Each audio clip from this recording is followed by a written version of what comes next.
Good day to you. I'm LionHeartBlue, and welcome back to another episode of ScrapChat. We are in ScrapChat Summit today for another special episode. Today, we are joined by the super ScrapMan. Hi there, ScrapMan. Hey, Lionheart, how you doing? Fantastic, thank you. So happy to have you here. Happy to be here. Awesome. Thanks for having me. Oh, absolute pleasure. It's usually about this time that I would say to you to head down the road and find a plot that you want to build on. Unfortunately, you are the last person to build in this series, so there's only one plot left. Showed up late, huh? If you want to head down and find that plot, I'll let you get yourself sorted, and then I'll come and ask you some questions in a minute. All right, I'll see you in a second. Cool. Let me take the for sale sign down. Oops.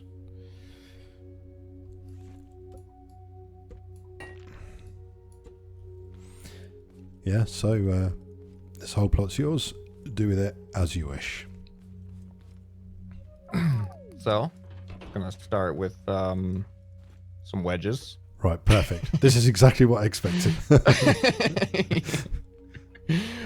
I'm sure most of the people watching this will already know who you are and everything, but you never know. There might be one or two people who, for some reason, have been hiding under a rock for the last few years. So let's start with an easy question, and that is, how old are you? Right now, I am 31, going to be 32 next month, though. Oh, right. And what country are you in? I'm in the United States. Excellent. Somewhere I've never been, want to go. Oh, yeah? Yeah. Where are you? I'm in the UK. Oh, yeah. England in particular. Mm-hmm. If I said not music, is there any other hobby you have outside of gaming and music? Yeah, I actually used to be a professional circus artist, so I've done a lot of juggling, like slacklining, acrobatics, like anything, a lot of just circus-related things, like whip cracking. Wow. Yeah, a lot of that stuff. That was actually what I was doing right before YouTube, and I kind of just transitioned straight to YouTube from there. Wow. Sorry, I didn't expect that at all. Khan said that he can ride a unicycle, isn't it? A unicycle, yeah. Music is obviously a huge passion of yours as well. Yeah, music was probably my first real hobby. When I was 12 years old, my parents got me a guitar for Christmas, and with some guitar lessons, and I had no real like interest in being a musician before then, but like I was young enough that I didn't really like, have any hobbies, and I just kind of dove head on into that as soon as I started the lessons and took it really seriously. And yeah, I haven't looked back since. It's been probably the thing I spend the most time on, more than anything else. It takes a lot of patience, that's for sure. Yeah. And when you're like a 12-year-old kid, it's a lot easier to just spend all day, working on something, because you don't have a job, you don't have bills to worry about or any of that stuff. You get all the time in the world. Yeah. Your music channel that you fairly recently unveiled is doing pretty well as well, which is great. Yeah, I'm really excited about that. It's a whole new experience for me as far as YouTube goes, because all of my YouTube experience as a creator is purely from the gaming standpoint. So to transition to music, like it's almost like starting over, because like everything is so different. And I'm still trying to figure out what exactly I want to do, how I want to do it, and what I should be doing. But I'm really happy with how it started out so far, and super excited for the next thing that's coming out, which will be happening at the end of the year. Been spending a lot of time on that this past month. Oh, interesting. We'll keep our eyes peeled for that. Releasing your music, was that harder to do than like get a gaming channel, for example? Like, it's a bit more personal, isn't it? I feel like I'm investing a lot more into it because like the gaming channel kind of was an accident. Like I didn't intend to have this as my career. It Hmm. just the opportunity just kind of presented itself and I'm like, "Oh, I'll see what happens." But this music thing, it was like my first like dream was to be like a professional musician. Right. So now that I'm actually like going for it, I'm taking it like really seriously and I'm Mm. investing in it and I'm just it's something that I'm really it is very very personal for me. Mm. Whereas the gaming stuff I've always loved gaming, but like it's not something you take super seriously. It's like it's a fun thing, you know. Yeah. Yeah. Um and I never take myself too seriously on the channel and stuff. So Mm. yeah, there is that.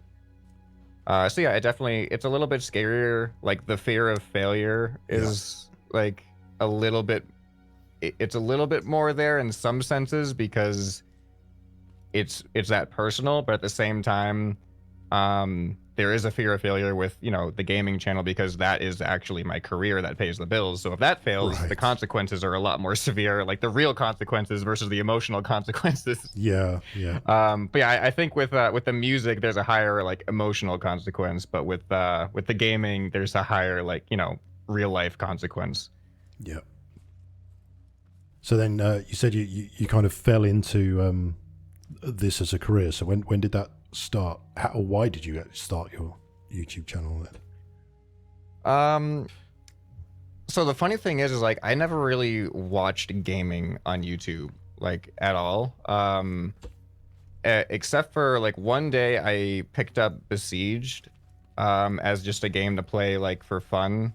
When I was actually getting back into PC gaming after a very long time away from PC gaming. When I went off to college, I didn't have like a gaming computer Right. or anything.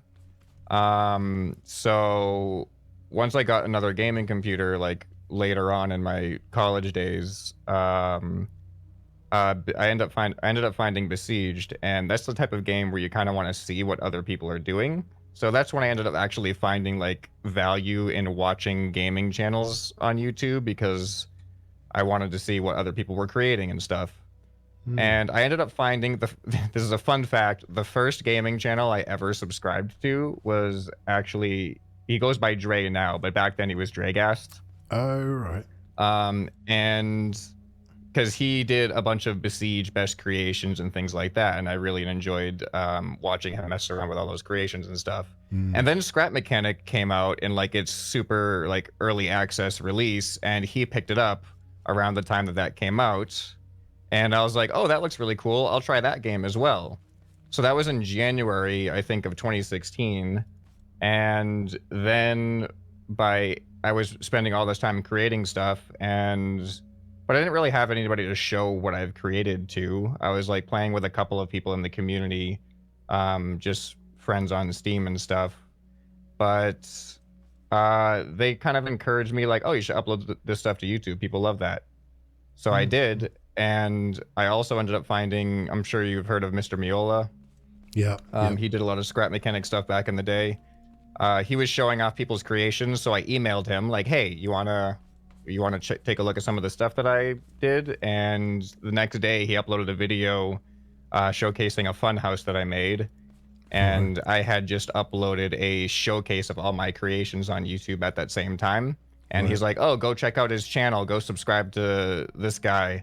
And I was like, "Oh, now people are actually like subscribing to me." And I wasn't planning on creating like regular content, and I didn't Wow. know that he was going to tell people to go subscribe to me. Yeah. So I didn't even have a microphone at the time.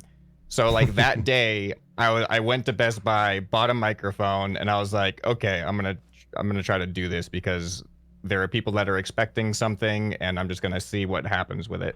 And it ended up, growing consistently since then, and fortunately became a pretty steady career. Mm. Wow. It is hard to talk and build at the same time, I'm I realizing. know. I know. That's why my house was built. Well, when no one was watching, basically. Yeah, the first couple years, like the first 2 years, I would say, of YouTube were probably the hardest I've ever worked, like ever in my life at Mm. anything. Like once I saw that there was potential for this to become like a real, like sustaining job, Yeah. Especially because like at the point that it started becoming successful, I was not really doing that well, like as far as like finances and stuff Hmm. goes. Like I didn't have a steady source of income. I was struggling to pay bills and stuff. So once this presented itself as an opportunity, it's like I really put everything I had into it because I was like, if this works, this could be like a lifesaver. Yeah. And those first 2 years, like I pretty much did nothing except think about ideas for videos, record those ideas, edit those ideas, and I didn't know how to do any of that stuff at the time either. So like I was releasing one video a week and I would spend all week on that single video between recording and editing it and uploading it because I was very new at all that stuff, so I was Yeah. really slow with it. Yeah. And Yeah. now I can do a video the same amount of work in a single day, just because I've streamlined my process so much better, and I'm so much quicker at doing the same amount of work. So I can do it so much faster, which is really nice. So obviously, your YouTube channel started by sort of centered around Scrap Mechanic, and I presume that's where your name originally came from. So yeah, my name actually used to not be ScrapMan. It started off as Scrap Mechanist. Oh. So it was even more closely related to Scrap Mechanic. And I decided at one point, as I was like, because I made my channel not expecting to be a YouTuber. I was like, I just want to upload some Scrap Mechanic, my creations to a channel. It was just going to be a hub for me to upload like a catalog of my creations. Yeah. So I just named, I was like, what am I going to name it? Something to do with Scrap Mechanic. So I did Scrap Mechanist. And then as it was becoming like an actual job, I was like, okay, I don't want to be stuck to just a single game. And being called Scrap Mechanist, it's like it's way too close to home as far as like Scrap Mechanic goes. I want to be a little bit more independent, but like I also don't want to be unrecognizable. Yep. So that's what I ended up settling on ScrapMan, which is a little bit more general. It's like it's not like the word scrap is pretty, you know, it can apply to all kinds of things. And like based on the channels about building things out of whatever materials you have available, which I think the word scrap applies to that pretty well. Yep. So yeah, I just tried to simplify it down and leave room for expanding, which I've done a lot since then. Yeah. That's what I was going to say next. You know, there's quite a range of different games played on your channel, which is very good. Yeah, Hot Wheels was kind of an unexpected. I didn't really expect that game to do super well because it's more about racing than building. But at the same time, even a lot of my Scrap Mechanic content is racing based, so it does make some sense. It's not that far separated from my normal content. But yeah, it is a really like that game is. It is very visually pleasing to watch. Like they did that really well. Yeah. Even like when I'm reviewing my own videos, like I end up finding myself spending more time just watching it, even though I was just like, oh, let me make sure that this part looked good. And then I just keep watching because it's just satisfying to just watch the cars zoom down the tracks. It looks so pleasing. Yeah. All right. So if we focus now on Scrap Mechanic, what would you say is your biggest pet peeve, your biggest annoyance about the game? About the game itself, it's kind of hard to pick. Like I think inconsistency is probably one of the more frustrating ones, because there's so many builds that I try to build and would love to build that in theory they work. But then in practice it's a yes, like it's a off and on. Sometimes it works, sometimes it doesn't. So just having that inconsistent physical reaction to whatever I'm doing can be a little bit frustrating sometimes. So yeah, I think that's probably the thing that ends up becoming the biggest annoyance for me is just inconsistencies. Yeah. What one thing would you like to see introduced into the vanilla game? Into the vanilla game. Let me think about that one for a little bit. Obviously, there's a lot of mods out there, and a lot of fantastic mods, in fact. But Well, I'm sure there's so much that I could probably say, but what's coming to mind right now that I think would expand just multiplayer capabilities so much more is if we could add damage, like player damage into creative vanilla. Yeah. Because like survival, I kind of see like survival and creative, they're two very different things, even though they're both technically still vanilla. Mm. But if we could have the freedom to be creative with damage, like if we could be shooting each other and we could actually knock each other out and you'd respawn back in the center of the map or something, there would be so much fun we could have, especially with Yeah. multiplayer and challenges like that. You know, spawning a bot into creative mode, it's they can still damage your creations, but they can't really damage you. And in survival, that's kind of like the bigger threat is if they knock you out and now you're stuck back at wherever your bed is. Mm-hmm. So yeah, being able to have that kind of dynamic in creative mode Yep. would be really awesome. But that's the first thing that comes to mind. But yeah, I'm Yeah. sure I could have thought of 20 other things that would be amazing to have in vanilla. Yeah, of course. Yeah. If we think about what could be coming in chapter 2, I mean, there's been a few little additional teasers that come out since the main devlog about it. What are you looking forward to the most in chapter 2? Chapter 2. I'm trying to remember all the devlog reviews I've done. Yeah. Thinking about all the different things. I mean, the underground stuff is obviously the major thing that they seem to be talking about in chapter 2. But honestly, draggable wedges, like, you can't really argue with being able, like, I mean, who wants to do this every single time they want to put a bunch of wedges on their vehicle? Yeah, exactly. And not only will the draggable wedges make that easier, but we'll have different angles, without just having pre-selected blocks. So yeah, I think that's just going to add the ability to make your creations look so much cooler, so much easier. So and that's going to apply to both survival and creative. But yeah, that's probably the thing I'm looking forward to a lot. Other than the whole new biomes with the underground stuff. Yeah. Okay, so I'll ask you the question that Moonbow posed. His question was, what thing have you not yet built in Scrap Mechanic and why? Okay. There's a lot of that. All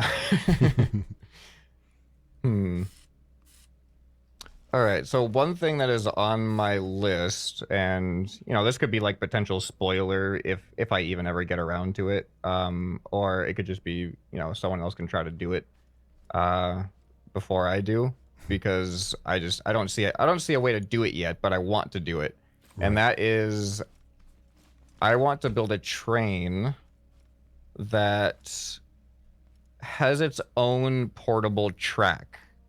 And it lays it down in front of itself, drives over it, and picks it back up while laying down like another track in front of itself, and picks it back up.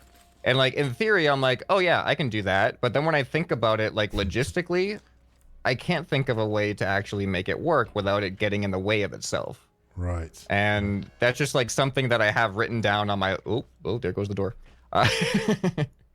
It's written down on my list of ideas of things that I want to do for a video, and it's just one of those ones that like I wrote it down, and then when I thought about like, okay, let's do this idea, I was like, wait a minute, I actually don't know how to make this work right now. The thing that I'm thinking about is the track needs to be attached to the vehicle in order to be controlled by the vehicle. But if it's going to go underneath the vehicle and pass behind the vehicle and then come back around to the front of the vehicle, however it's attached is gonna have to be able to extend and contract further and closer to wherever it's attached on the vehicle. And I feel like it's gonna be really hard to program that in a way that doesn't just blow itself up. But I figure like putting it out there, if somebody did it, I'd love to see their strategy. Their method. Well, yeah. So what question would you like to pose to the next person who joins the series? All right, here's a question. This is kind of one of those just I don't know what kind of question this is, but it might be a little bit different. If you had to choose to have Scrap Mechanic be only one game mode, survival, challenge, or creative, you could only play one of those game modes for the rest of your Scrap Mechanic time. Which one would you choose and why that over the other ones? That's interesting. All right, so I guess this is what I managed to build. We got the ultimate professional looking house here. Wedge Gang approved for sure. Yeah, definitely. So we got the wedge door that opens. We come on in. The inside was there's a lot more I could have done in here, but this is what I managed to get myself a nice bed with a flat screen TV. And oh, you know what? Could have made this TV a little bit better. There we go. We'll just give it this tapered wedge edge there. It's kind of like a studio apartment here, a little cramped, but you know, we got your bathroom in here, got your toilet and your sink, no shower. Sure, maybe there's a hose out back you can use for that. Who needs a shower? Yeah. Yeah, I mean, I'm sure you can. You know, maybe there's a lake nearby or something. There, you got your sink and your stove, and this is supposed to be a refrigerator. Doesn't actually open or anything. And then we got the double doors, wide double doors for the backyard. This is a small little backyard, and air conditioning unit. Keep it cool in the wedge home. Brilliant. You say you could have done a lot more inside, but you've done a lot more than most people have managed to do in this time anyway. I could have like raised ceilings here, maybe. Look at that, a little bit higher here. All right, yeah. There we go. Yeah. Improve. Oh yeah, we have like a loft up here to put something. All right, we just improved this a lot. There we go. That's fantastic. One quick modification here. Gotta make it look a little bit more professional. Get rid of that 90-degree you angle. found somewhere to add some more wedges. Yeah. Yep. It does make a difference. There we go. Much more professional. Yeah. Brilliant. And on that note, say once again, thank you very much, and thank you everyone for watching. If you enjoyed this episode, please hit that thumbs up button, and if you're not already subscribed, please do, and hit that notification bell so you get to hear about any future episodes in this series. Whee! Take care. Bye.